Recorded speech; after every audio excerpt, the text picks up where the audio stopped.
ఇప్పుడు మేఘాలు దాటి ఆకాశానికి, మేఘాలకి మధ్యలో ఉన్నామండి. ఏదో దూది పరిచినట్టుగా ఉంది కదండీ! మేఘాలు చాలా బావుందండి. నేను భయపడుతున్నానని మా హస్బెండ్ ఏదో ఒక విషయాన్ని అలా చెప్తా, డైవర్ట్ చేసే ప్రయత్నం చేస్తూ ఒక ఫోటో తీశారనమాట. చాలా డల్‌గా ఉన్నాను కదా! టైర్డ్‌గా ఉందనమాట అప్పుడు. చెన్నైలోకి ఎంటర్ అయిపోయామండి. హైదరాబాద్ నుంచి చెన్నైకి 1 అవర్ జర్నీ అయితే 1 అవర్ ఇట్టే అయిపోయిందేంటి అసలు. ఎక్కామా, దిగామా అన్నట్టు అనిపిచ్చేసిందనమాట. ఇంక మధ్యలో నాకు సగం ఈ భయంతోనే అయిపోయింది. ఫ్లైట్‌లో ఉన్నప్పుడు వ్యూ అంతా చూడలేకపోయానండి. నేను కూడా వీడియోలోనే చూసాను. మరి భయపడుతూనే ఉండిపోయాను కదా! ఫ్లైట్ హైదరాబాద్‌లో టేక్ ఆఫ్ అయినప్పుడు, మళ్ళా చెన్నైలో ల్యాండ్ అయ్యేటప్పుడు కొంచెం భయమనిపిచ్చింది. అంటే సమ్ అన్‌కంఫర్టబుల్ ఫీలింగ్ అనేది వచ్చిందనమాట.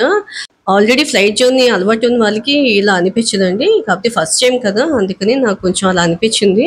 అంతా సేఫేనండి. బానే ఉంది journey.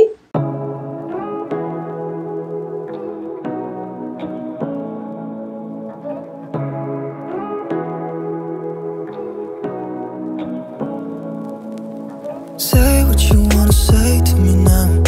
I wanna wake up with you in the morning. Show me there's nothing fake to me.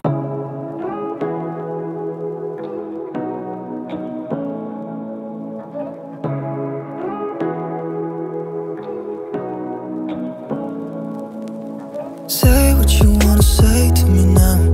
I wanna wake up with you in the morning. Show me there's nothing fake to me now. I wanna. Chennai ఎయిర్‌పోర్ట్‌లో 7:00కి land అయిపోయాం. ఇంకా luggage తీసేసుకొని coffee తాగుతూ wait చేస్తున్నాం అనమాట. 3 hours wait చేయాలి. మా చెల్లి వాళ్ళ ఫ్యామిలీ వైజాగ్ నుంచి వస్తారనమాట 10:00కి. వాళ్ళొచ్చిన తర్వాత మేము వెళ్ళాల్సిన ప్లేస్‌కి వెళ్ళిపోయాము. చెన్నై ఎయిర్‌పోర్ట్‌లో కాఫీ 20 రూపీసేనండి. చాలా బావుంది. ఎవరైనా వెళ్తే ట్రై చేయండి.